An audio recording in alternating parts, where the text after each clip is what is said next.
Shalom, shalom. Je suis Chimène Lengunga. Je vous souhaite la bienvenue dans notre émission L'Église à l'étude. Nous allons voir cette semaine la leçon numéro 7, loyauté ultime, adorer dans une zone de guerre. Nous tous nous connaissons, lorsqu'il y a des conflits, lorsqu'il y a des guerres, parfois adorer le Seigneur est quasi impossible. Alors, est-ce que tout au long de cette leçon, nous allons voir, est-ce qu'il est possible d'adorer le Seigneur dans les moments de tumulte? Nous allons donc répondre à cette interrogation avec notre pasteur, professeur Etougué Anani Patrick. Bonjour pasteur, merci beaucoup d'être présent sur ce plateau. Merci beaucoup. Alors pasteur, loyauté ultime, adorer dans une zone de guerre. Comment vous comprenez ce titre, s'il vous plaît? Ce titre est passionnant et ça me rappelle que certaines personnes du judaïsme, lorsqu'il y avait des grandes guerres, quand c'était le temps du Shabbat, ils vont se reposer. Je me rappelle que la guerre de 6 jours a été faite. Ils ont été attaqués par l'aéroport de 6 pays arabes coalisés. C'était un jour de sabbat, ils n'ont pas réagi. Après le sabbat, ils ont battu les 6 pays coalisés. Donc la loyauté ultime, adorer dans une zone de guerre, est une leçon très importante. Alors, cette leçon dont nous allons prêter attention à quelques moments clés de la présence d'Israël en terre promise. Lorsque les Israélites se consacraient à l'Éternel, parfois face à un danger imminent. Pourquoi? La guerre est devant. Au lieu de préparer les armes, couper des ceci, préparer l'armée, je vais prendre la décision irrationnelle de circoncire les Israélites en territoire ennemi. L'ennemi en face. De célébrer la Pâque face à un danger imminent. De construire un autel et d'adorer l'Éternel pendant que la conquête battait son plein. Diriger le tabernacle de l'Éternel alors que 7 tribus d'Israël n'avaient pas encore leur héritage. Dans nos vies donc, on va essayer de voir que nous sommes remplis d'occupations et parfois notre tendance à ne pas prêter attention à ces choses. Mais si Josué, en temps de guerre, a pu faire des actes d'adoration, alors ça nous interpelle. Et il me semble, Chimène, qu'on néglige de consacrer du temps de qualité pour renouveler notre engagement. Donc cette leçon nous interpelle. Elle est vraiment intéressante. Merci beaucoup, pasteur, pour cette belle introduction. Nous allons prendre quelques minutes pour la prière et nous allons revenir sur l'étude. Pasteur, est-ce que vous pouvez prier pour nous? Seigneur notre Père, le culte du matin et du soir ainsi que l'autel familial semble être tellement hors contexte dans nos vies et chargé et surchargé, axé maintenant sur la commodité et sur la réussite. Pourtant, nous savons qu'au plus profond de nous, toutes les occasions nous passons en famille, avec nos proches et avec toi, sont des investissements de notre temps limité. Donne-nous l'occasion de pouvoir montrer cela à ceux qui nous regardent et que cela soit important pour tous ainsi que pour moi dans le nom de Jésus-Christ. Amen. Amen. Pasteur, le titre de la leçon en dit long. Loyauté ultime, adorer dans une zone de guerre. Comme vous l'avez dit dans votre introduction, Josué est face à une menace. Bien sûr. Mais ce qui attire mon attention, ce sont des cérémonies qu'il va organiser, ou encore peut-être des rituels, selon, qu'il va organiser. La circoncision, par exemple, pasteur. Nous savons que c'est un moment où les soldats, certainement encore le peuple, pouvait être faible. Parce qu'on nous dit que souvent, c'est pendant 3 jours, la personne est mal. Mais face à cela, Josué va décréter une circoncision nationale. Quelle audace, pasteur! Hormis cela, il y a la Pâque et autres, les autels qu'il a également érigés. Comment est-ce qu'on peut expliquer l'attitude de Josué? Premièrement, d'abord, vous savez, la nouvelle génération n'avait pas été circoncis. Et puis, il devait rentrer en terre promise. Et donc, Josué a estimé que, devant l'affrontement immédiat qui était là avec l'ennemi, il y avait une chose encore plus importante que la conquête militaire, l'alliance d'Israël avec Dieu. Pour dire qu'on ne rentre pas en bataille sans être dans l'alliance. Notre alliance avec Dieu doit toujours être une réponse de gratitude pour ce qu'il a déjà accompli pour nous. Et non pas parce que nous voulons avoir la victoire. Dieu nous a déjà, on a déjà vaincu Jéricho, on est passé dans la mer Rouge, il nous a sauvés. Mais il a détruit nos parents qui ont été infidèles pendant 40 ans. Mais nous ne sommes pas circoncis. Maintenant, nous voici, nous devons aller. Au lieu de s'occuper des préparatifs de guerre, tout guerrier se prépare pour la guerre. Mais Israël a laissé la majeure partie de la force combattante vulnérable. Parce que quand vous êtes circoncis, vous ne pouvez pas vous battre. Parce qu'il y a un temps de guérison. Donc en face de l'ennemi, donc, c'est un acte irrationnel, mais alors puissant. Au lieu que le camp soit occupé par les préparatifs de guerre, c'était le cas, mais pas au sens conventionnel du terme. Au lieu d'atteler les chevaux et d'aiguiser les épées, ils étaient engagés dans un rituel qui avait laissé la majeure partie de leur force combattante vulnérable au moins pendant 3 jours. Mais ils avaient fait cela afin de célébrer leur relation avec Dieu, qui leur donnerait la victoire, qui les a délivrés d'Égypte. Pourquoi? Parce qu'ils avaient reconnu que la bataille appartient à l'Éternel. Dieu leur a donné Jéricho, il leur a donné Haï. Donc en fait, le plus important ici n'était plus d'aller se battre, mais d'avoir une relation parfaite avec Dieu. C'est lui qui leur accorde la victoire et le succès.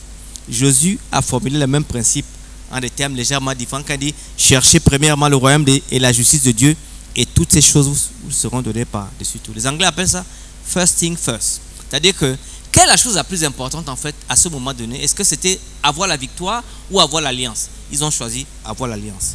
Et cela paraît irrationnel. Pasteur, dans nos vies de tous les jours, dans notre vie quotidienne, à quel moment on peut appliquer l'attitude de Josué? En fait, la vie de tous les jours semble nous presser avec l'urgence de tant de choses. C'est ça, pasteur. Le travail, le dossier. Là, tu n'as pas tout fait. Mais en fait, nous oublions toujours de donner la priorité. Luther avait une chose. Quand il avait beaucoup de travail à faire, il priait 3 heures. C'est-à-dire quand il n'avait pas beaucoup de choses, il prie 1 heure. Mais quand il a une somme de choses à faire, il prie 3 heures. On lui fait la question, mais toi, tu vas travailler toute la journée? Il dit que non, parce que c'est là où la vie et l'importance de ma vie se cachent.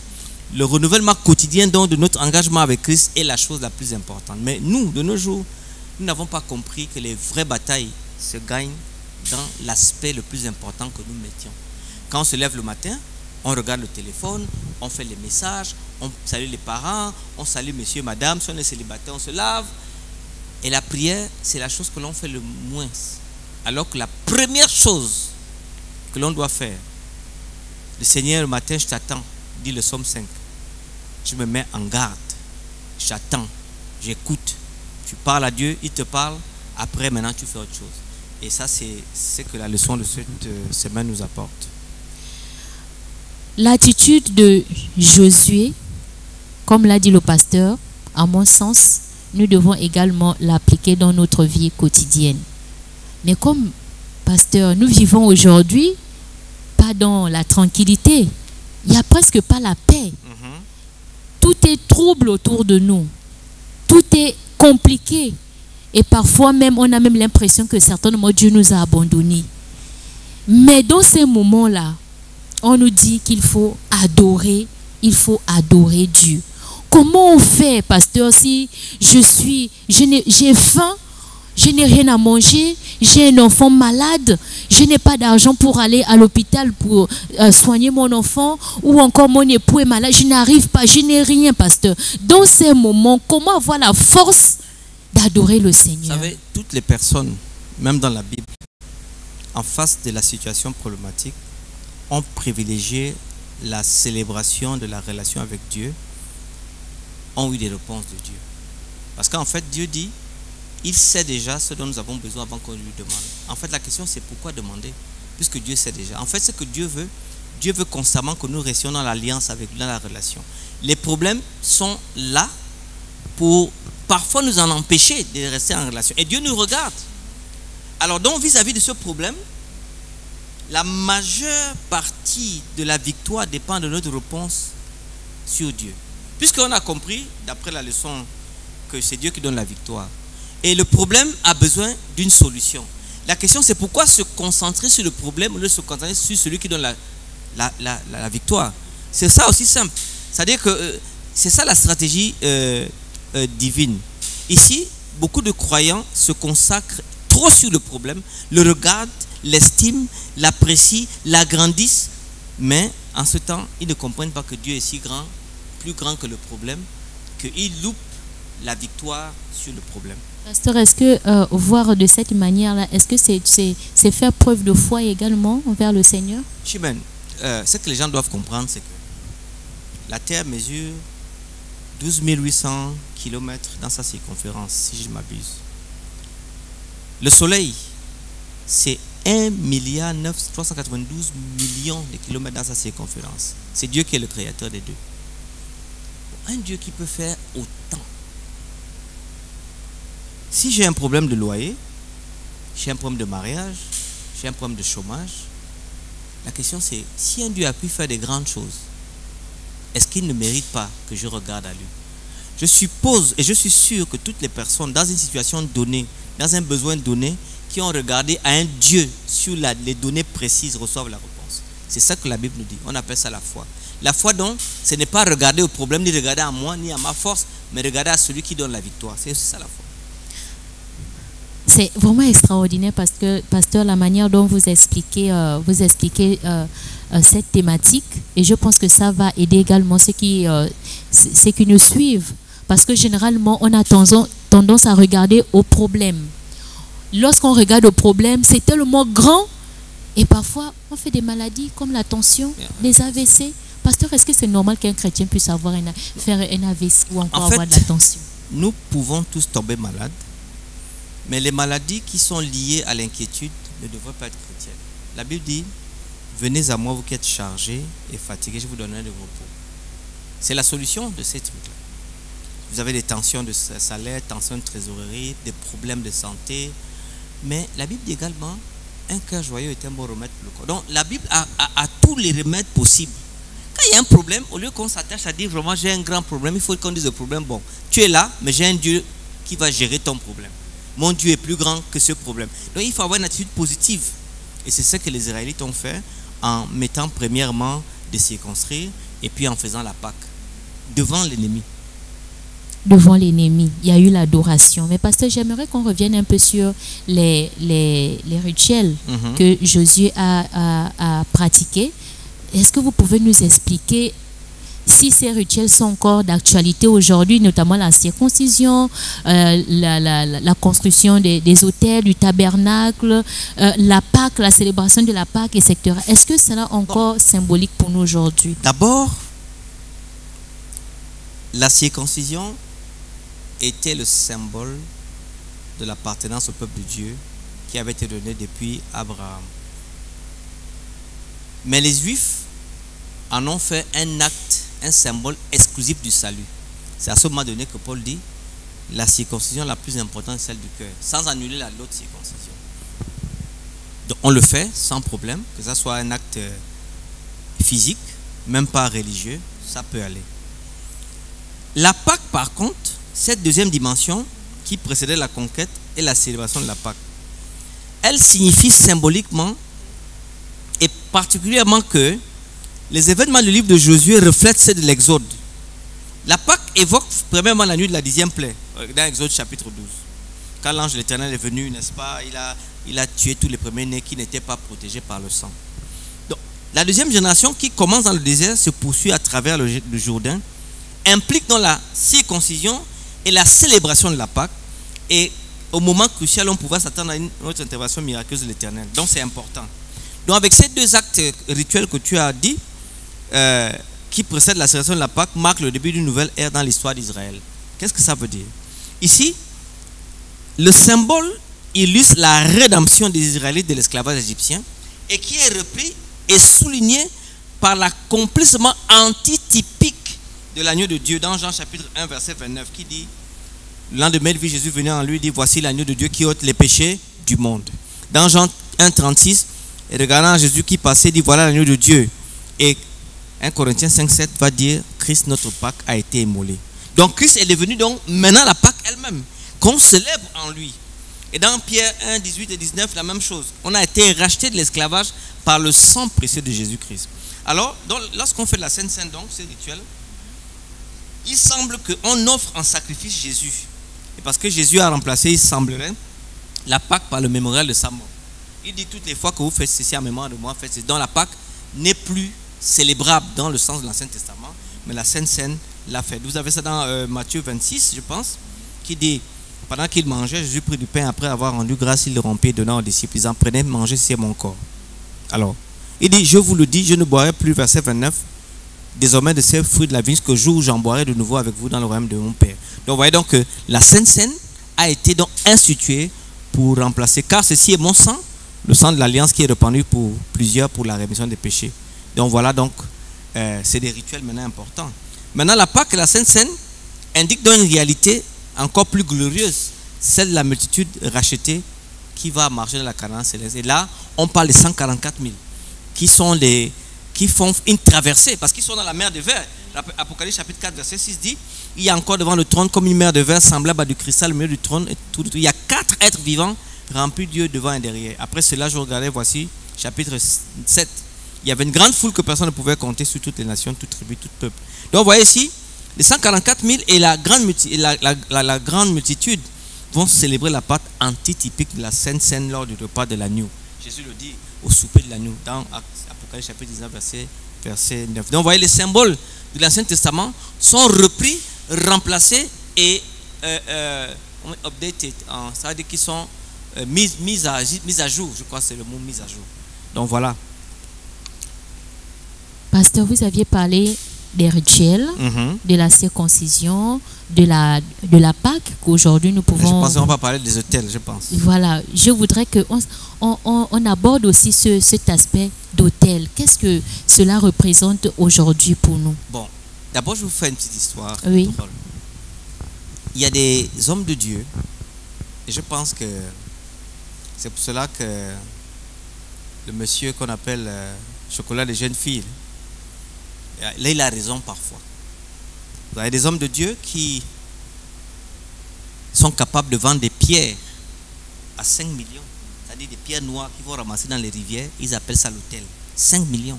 Je connais personnellement des personnes qui achètent des pierres à 10 millions. Et c'est tellement scandaleux. C'est pour cela que chocolat, les jeunes filles, vraiment, tu as un bon ministère. Les faux là, il faut les frapper déjà. Parce que ils servent le ventre, mais ils ne servent pas Christ. Et donc revenons donc sur les autels du renouveau. Donc, à l'époque des patriarches, les autels marquaient le chemin de leur pèlerinage et devenaient donc des représentations tangibles de leur revendication de la terre promise. C'est ça l'autel. Je marche dans la Canaan, j'arrive à 50 km, je mets un autel et ça devient le signe que cette terre m'appartient. Et donc, en érigeant un autel, les Israélites avaient témoigné de l'accomplissement des promesses faites aux ancêtres. Dans ce cas, la construction de l'autel est l'accomplissement direct des instructions données par Moïse. Dans Deutéronome 11, il le dit. Verset 26. Voici, je mets aujourd'hui devant vous la bénédiction et la malédiction.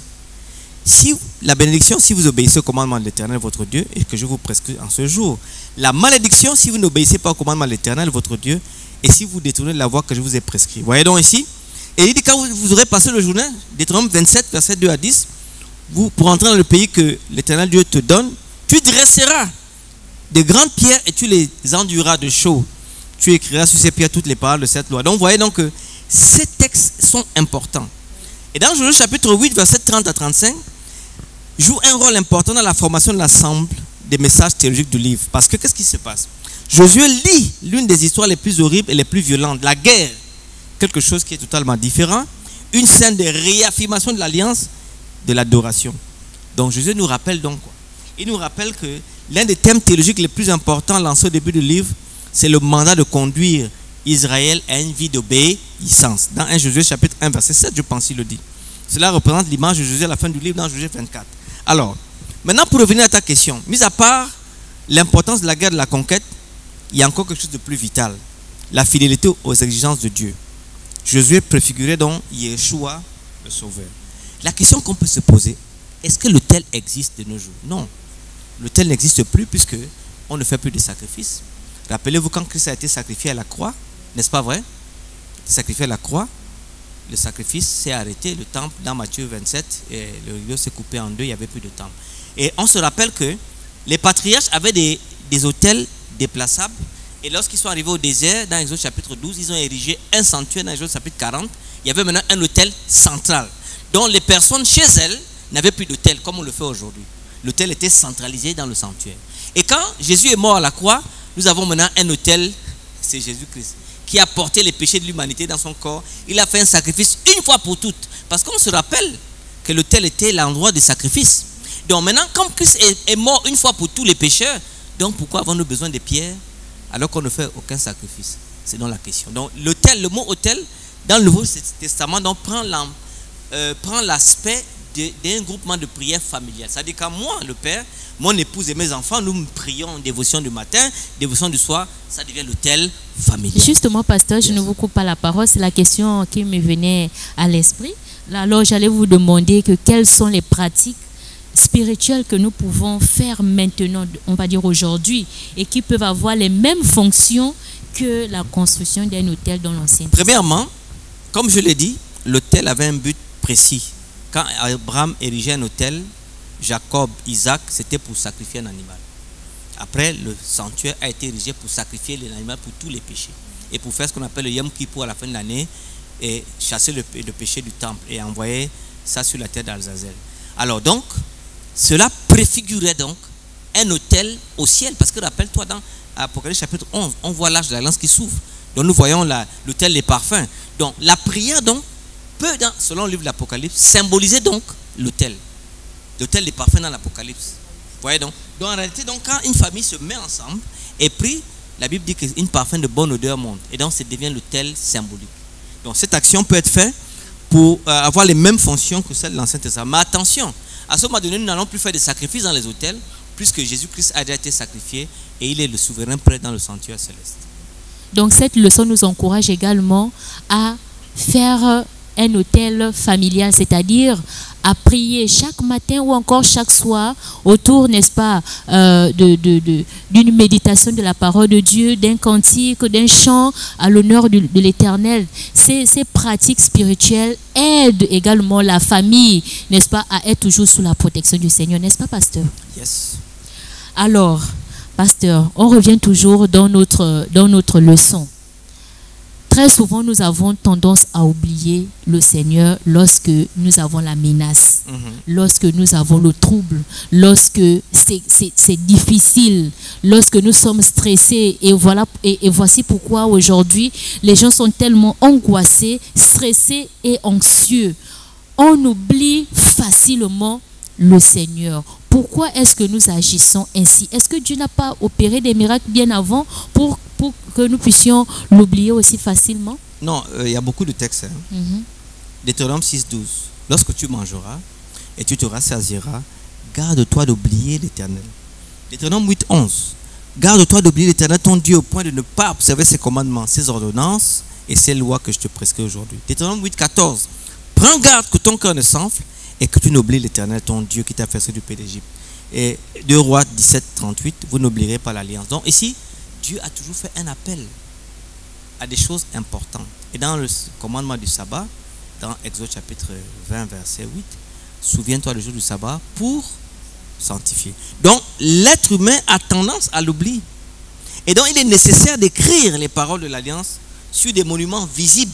Ces monuments qui sont devenus plus tard des rouleaux, ces rouleaux qui sont devenus des livres, ces livres qui sont rentrés maintenant dans les téléphones et nous avons notre Bible. Alors, les humains, donc, avec cette tendance d'oublier, nous entassons les exigences de plus en plus déconcertantes de la vie quotidienne dans des segments de temps de plus en plus courts. Et nous oublions inévitablement. Alors, à chaque sainte scène, dans ces rituels dont tu as parlé, nous avons une occasion spéciale de nous consacrer à nouveau et de nous rappeler l'acte salvateur de Christ à la croix. Alors, pasteur, nous sommes en train d'aller petit à petit vers la fin de notre étude, parce que le temps nous est imparti. Alors, je m'en vais encore vous poser cette question qui faisait l'objet du verset à mémoriser. Yes. Est-ce qu'on peut avoir la définition de ce verset-là?